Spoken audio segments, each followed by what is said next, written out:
Film ini mengisahkan tentang pencarian ibu yang dilakukan oleh anak perempuan yang berasal dari Malayam. Namun pencariannya malah membuatnya tersesat di gurun.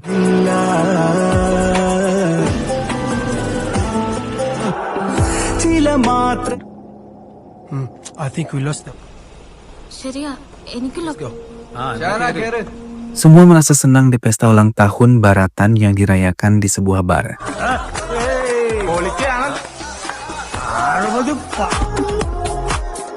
Namun tidak dengan Faisal yang tertidur karena besok ia akan pergi ke bandara.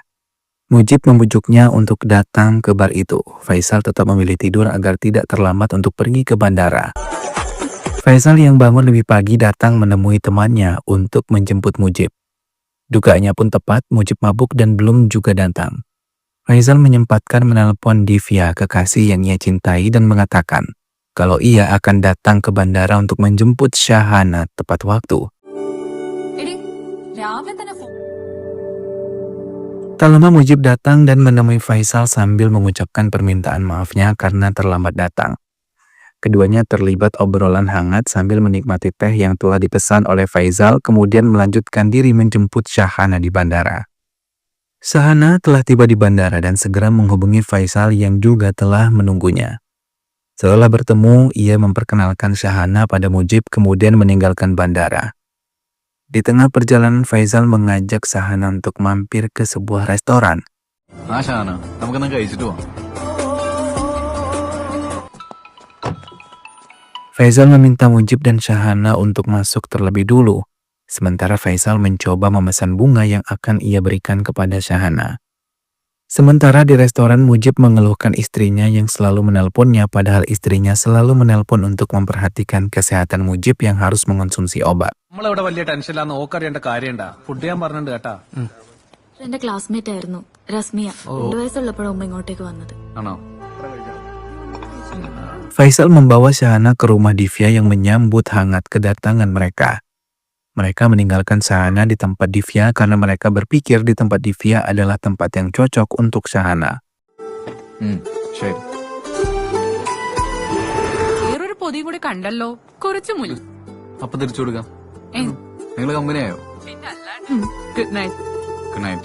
Di rumah Divya, Syahana menceritakan tentang umahnya yang berada di Bidia. Ia juga menceritakan bagaimana umahnya bisa pergi dari rumah, hingga ia memutuskan untuk menyusul umahnya. Ia juga menceritakan bagaimana ayahnya sudah menikah lagi dengan wanita lain dan dikaruniai seorang anak laki-laki. Namun 5 atau 6 bulan lalu, Upa atau ayahnya terkena stroke dan ia merasa bersalah dengan Uma. Hingga setiap malam selalu menangis. Ia merasakan penderitaan Upa selama ini.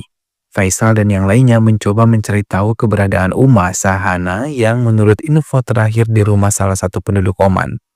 Syahana juga membawa foto Umanya namun tidak terlihat jelas. Ia juga membawa surat-surat yang pernah dikirimkan Uma dan beralamatkan di Bidia. Namun karena surat terakhir pada tahun 2002 dan beberapa tahun lalu ada bencana banjir besar di Bidia, ia khawatir ada perubahan di Bidia nantinya. Mereka pun memutuskan untuk datang ke alamat tersebut setelah mendapatkan informasi dari salah satu rekan mereka yang paham daerah Bidia. Faisal dan teman-temannya menunggu Sabika datang untuk bisa membantu mereka. Tak lama Sabika datang dan menginformasikan kalau Baratan juga akan datang untuk membantu mereka. Semua pun setuju karena semakin banyak yang membantu, kemungkinan menemukan Uma akan semakin besar.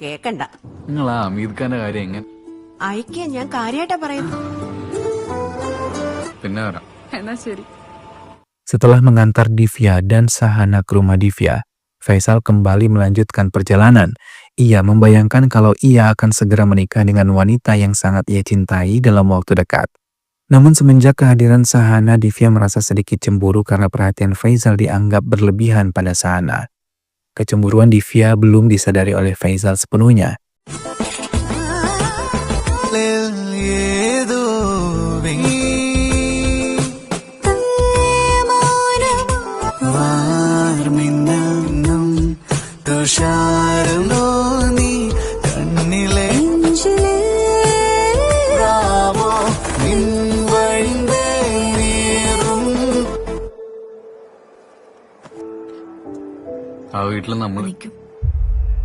ദിവ്യ ഒന്ന് ബോസിനോട് സംസാരിക്കോ? ബിസിയാണോ? എന്തേ? ഈ കണ്ണട എങ്ങനെയുണ്ട്? Hingga Divya menceritakan semuanya pada bibinya di rumah. Ia mencoba menenangkan Divya dan mengatakan kalau Faisal tidak akan berpaling hati.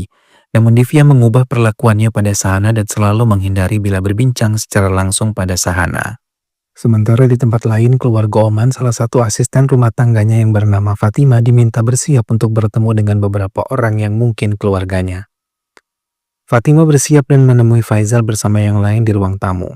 Namun Sahana tidak mengenali Fatima dan begitu juga Fatima.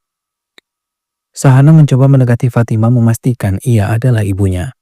Namun Sahana merasakan Fatima bukanlah ibunya. Faisal dan yang lain pergi meninggalkan keluarga Oman dan mengabari Mujib.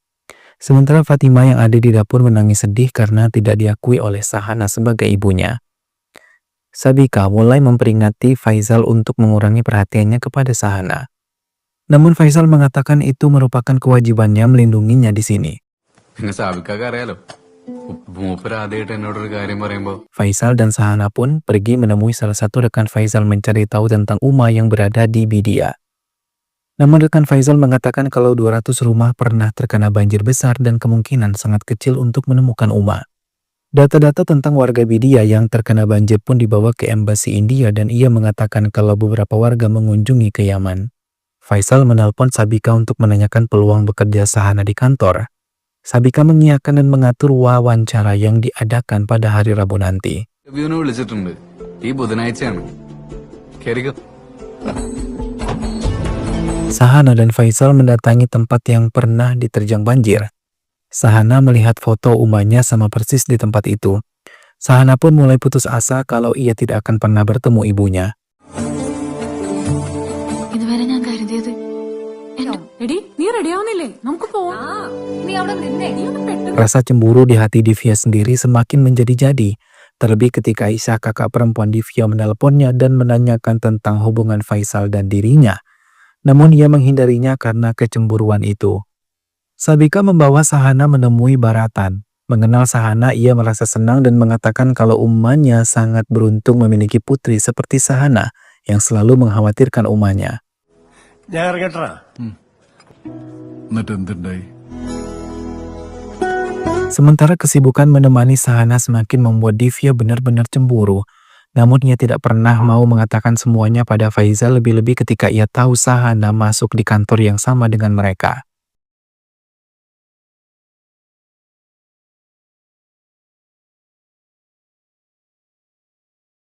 Salimika menemui Faisal bersama teman-temannya dan mengabari tentang kemungkinan ibunya Sahana berada. Dalam kesempatan itu Faisal pun menolak panggilan dari Divya dan membuatnya semakin kesal. ഓർഡറിൽ ഹൈമയ്ക്കടുത്ത് ഷഹാനയുടെ ഉമ്മയാണ്. ഡാ, നല്ല ദൂരള്ള Tak lama Divya malah melihat Faisal menelpon Sahana di hadapan Divya. Dalam pembicaraan itu ia mengatakan kalau ibu Sahana ada di Haimah. Besok mereka berencana ke tempat itu karena jaraknya pun tidak terlalu jauh dari tempat mereka. Faisal juga menelpon Divya, tapi Divya yang kesal bersikap tidak acuh padanya, bahkan ia mengatakan ia tidak lagi tertarik untuk mengurusi Sahana. Bahkan dengan cepat Divya menonaktifkan handphone miliknya. Faisal mulai merasakan perubahan sikap Divya padanya. Khalid, Mujib, Faisal, dan Sahana mulai menuju Haimah pagi-pagi sekali. Namun Faisal yang masih kepikiran Divya selalu menelponnya tapi tidak pernah mendapatkan respons.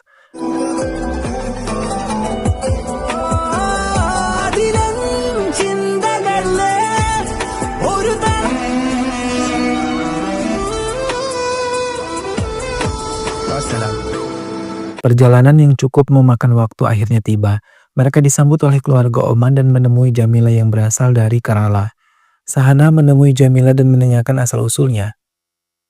Mereka semua berbincang hangat, tapi lagi-lagi Faisal tidak mendapatkan respons yang baik dari Divya. Sahana mengatakan kepada Faisal kalau Jamila adalah ibunya yang selama puluhan tahun ia rindukan. Di tengah perjalanan pulang, Salmika menelpon Faisal dan mengatakan kalau mereka diminta menemui Baiju. Mobil pun meluncur dan mendatangi alamat yang telah diberitahu oleh Salimika. Setelah menemuinya, mereka kembali menuju pulang, namun di tengah perjalanan Mujib meminta perubahan jalur pulang, karena ia mau menunjukkan terbedapnya matahari yang sangat indah. Ketiganya pun setuju dan mulai mengambil jalur yang berbeda. Mereka mulai memasuki area gurun pasir untuk melihat terbenamnya matahari.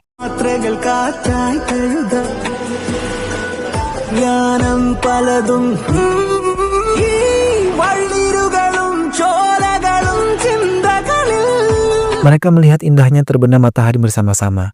Dalam kesempatan itu, Faisal menyempatkan diri untuk voice note Divya dan menceritakan semua perasaannya.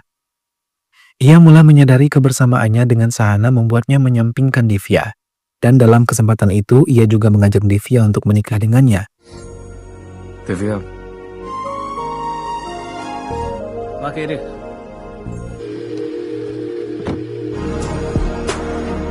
Tapi tetap pesan suara itu pun tidak diajukan oleh Divya hingga lagi-lagi Faiza menelponnya, namun kali ini ia tidak mendapatkan sinyal. Khalid yang mengemudi mulai menyadari kalau mereka tersesat. Ia mencoba memeriksa jalan yang ada di sekitarnya. Mobil yang dikendari Khalid tetap berputar-putar di gurun Rub Ali Khalid.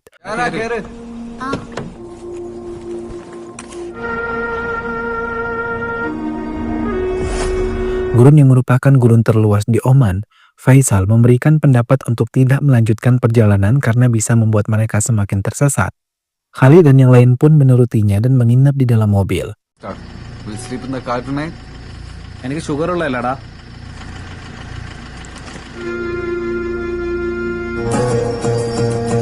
Pagi telah tiba. Namun lagi-lagi Divya sama sekali tidak mempedulikan Faisal walaupun berulang kali ia menghubunginya. Mereka semua keluar dari mobil dan memeriksa keadaan sekitar. മുജീബേ എവിടെ ഇത്?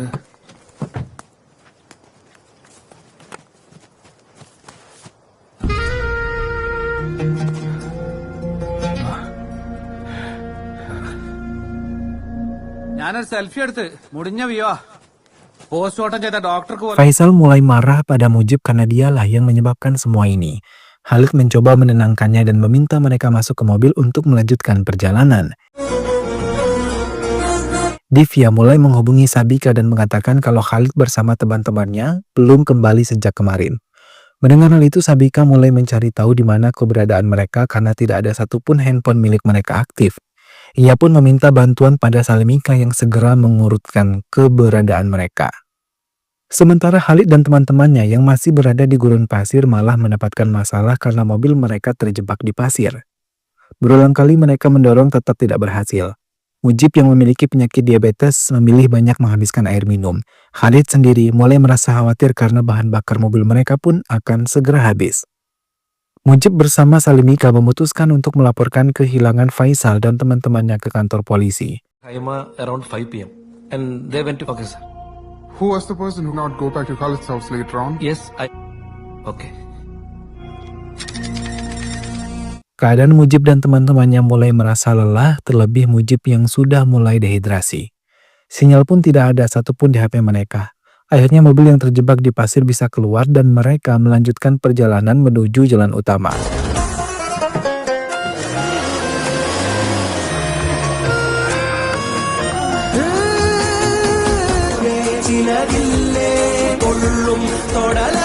Divya mulai merasa cemas, mulai menghubungi Faisal, namun tetap belum mendapatkan jawaban. Tiba-tiba saat Mujib dan yang lain beristirahat, telapak tangan Mujib tergigit kalajengking gurun. Khalid yang tahu kalajengking itu berbahaya memilih tidak memberitahu Mujib untuk mengurangi kepanikan Mujib. Poisonous. Don't move. I'll take care of him. But the bite, it's not really pain. Sementara itu Sabika dan Salimika mulai menyusul Mujib dan yang lain. Mereka mulai menyusuri jalan yang pernah dilalui oleh Faisal dan teman-temannya. Tiba-tiba Mujib muntah hebat dan mengejutkan teman-temannya. Bahkan ia tidak sadarkan diri. Mereka mencoba menolong Mujib dan memintanya untuk tetap sadarkan diri.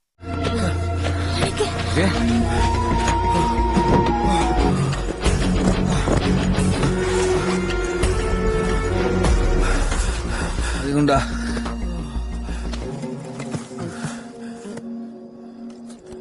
Salimika telah tiba di Haima dan bertemu dengan rekan mereka. Namun tetap belum menemukan titik terang. 6-7 കിലോമീറ്റർ പോയ ചെറിയൊരു സിറ്റി ഉണ്ട് അവിടെ അങ്ങനെ റോഡായിട്ടൊന്നുമില്ല. Tak lama Divya menelpon dan memberitahu kalau Faisal dan yang lain terakhir kali melihat matahari terbenam di gurun. Malam pun telah turun namun Faisal dan yang lain belum menemukan jalan keluarnya. Sabika sendiri menemukan rekaman kamera pengawas Faisal memasuki gurun Rub Al-Khali di kantor polisi. Petugas mengatakan untuk tidak khawatir karena tim mereka akan menyusulnya. Petugas di tempat itu pun mulai bergerak menuju Gurun Rub Al-Khali. Faisal sendiri bersama Khalid memilih keluar dari mobil dan melihat keadaan sekitar, dan Mujib bersama Sabana diminta untuk tetap di dalam mobil. 10-28 മണിക്കൂറായിട്ട് ഫോണിലുള്ളത് ഞാൻ ശ്രദ്ധിക്കും. Keluarga Faisal mulai mengkhawatirkannya karena tidak seperti biasa ia tidak menelpon keluarganya. Khalid dan Faisal yang tahu bakal ada badai pasir memilih pulang ke mobil dan berlindung di sana. Namun belum juga ia tiba, badai telah datang dan membuat Sahana dan Mujib ketakutan di dalam mobil. Sementara mobil petugas terus berusaha untuk menemukan mereka di tengah badai pasir yang hebat. Hingga Faisal berhasil masuk ke mobil bersama Khalid. Petugas yang tidak melihat mobil Faisal segera memberikan laporan kepada komandannya hingga mereka meneruskan kabar tersebut kepada Sabika yang menunggu. I'm sorry. Our team had to, nothing can be done today. Sabika segera mengabari Divya tentang keadaan terkini Faisal. Mendengar hal itu, Divya benar-benar menyesal karena bersikap egois kepadanya. Badai pasir telah berakhir. Khalid mencoba menenangkan diri keluar dari mobil hingga ia terkejut saat melihat seekor ular gurun mendekatinya.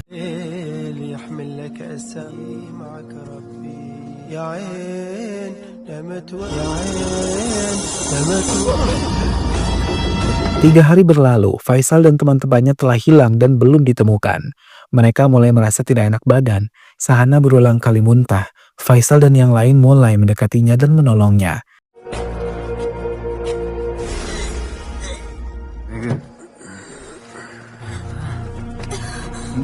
Namun persediaan air mereka sudah habis. Khalid mencoba menolongnya dan mengeluarkan air radiator yang ada di dalam mobilnya dan memberikannya kepada Sahana. Karena terlalu haus, Sahana tidak peduli hingga ia meneguk semua air tersebut dan kembali ke mobil. Petugas mulai membagi tugas untuk bisa menemukan Faisal dan teman-temannya. Mereka bahkan membuat posko di gurun tersebut. Bahkan helikopter diturunkan untuk mencari mereka. Salimika dan yang lain pun telah tiba di posko tersebut mulai khawatir karena melihat keadaan gurun yang begitu luas dan ia yakin banyak bahaya di dalamnya. Sahana mulai menangis dan menyadari kalau semua ini adalah karena ulahnya.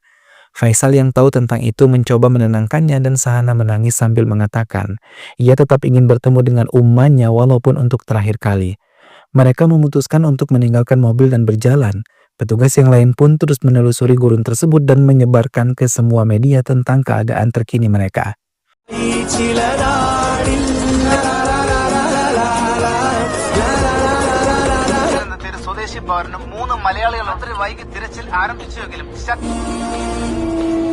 Semua keluarga yang tahu tentang hal ini hanya mampu membantu lewat doa dan memasrahkan semuanya kepada Tuhan. Sahana mulai benar-benar kelelahan, begitu juga dengan yang lain. Namun mereka harus terus berjalan. Sementara keluarga Oman yang pernah mereka kunjungi baru melihat berita tersebut merasa sangat sedih. Hingga menangis karena mereka sadar Faisal dan yang lainnya adalah orang-orang baik yang ia yakini dilindungi oleh Tuhan. Faisal meninggalkan teman-temannya dan terus menaiki gurun yang lebih tinggi. Ia harap bisa menemukan air, tapi ia malah tersungkur dan tidak sadarkan diri. Faisal kini kembali sadar dan dalam pandangannya ia melihat Divya berlari dan menemuinya. Namun ia kemudian tersadar kalau itu semua adalah oase yang biasa terjadi di gurun pasir.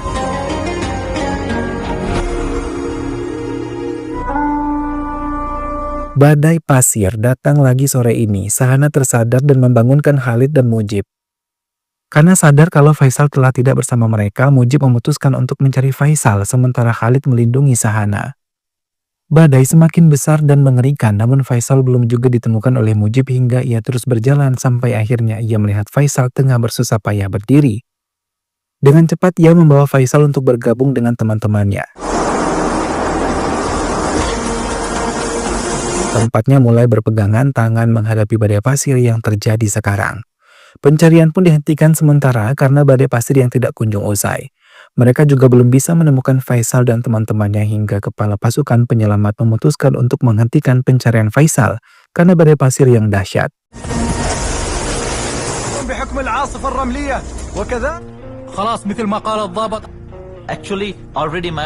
Petugas itu mengatakan ia tidak tahu sampai kapan mereka bisa bertahan di tengah gurun pasir yang sangat mematikan ini. Salimika dan yang lain merasa sangat kecewa. Tak lama Divya datang dan menanyakan apa yang terjadi. Sabika menjelaskan apa yang tengah mereka hadapi hingga akhirnya Divya menunggu di pos pencarian. Sudah pukul 19.38 malam, tapi badai belum juga berakhir. Bahkan kali ini membawa tubuh Faisal dan teman-temannya berpisah. Hingga keesokan harinya, tim helikopter melihat mobil hitam milik Faisal di tengah gurun pasir. Ia melaporkan kepada tim yang lain hingga mereka segera bergerak untuk memeriksa semuanya. Namun mereka belum bisa memastikan Faisal dan yang lain berada di mana. Tim penyelamat telah tiba di mobil yang ditinggalkan oleh Khalid. Namun tidak ada satu orang pun di dalamnya hingga mereka terpaksa menyebar untuk mencari keberadaan Faisal dan yang lain. Sampai akhirnya mereka menemukan Faisal dan yang lain tidak sadarkan diri. Tim dokter segera membawa tubuh mereka untuk bisa segera ditolong.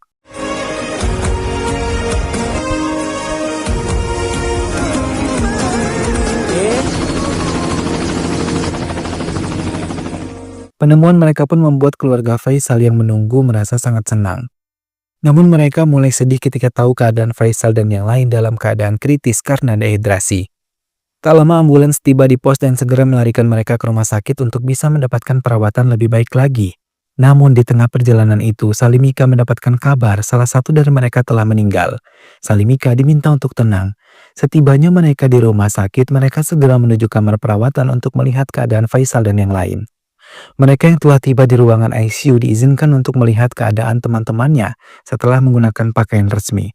Semua dalam keadaan tidak sadar dan mereka sangat terpukul melihat keadaan teman-temannya. Terlebih Divya, namun mereka menemukan Sahana yang meninggal dunia. Semua merasa sangat terpukul padahal ia yang mau sekali bertemu dengan ibunya setelah 20 tahun tidak bertemu. Salimika memutuskan untuk mengirim jenazah Sahana ke Kerala untuk dikremasi di kampung halamannya.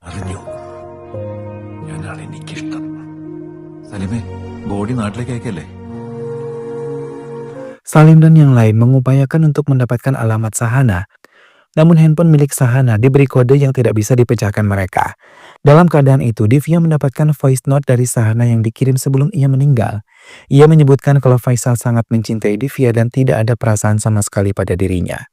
Berita kematian Sahana juga telah menyebar luas di semua media pemberitaan dan film pun selesai. ضحت بحياتها يأخذهم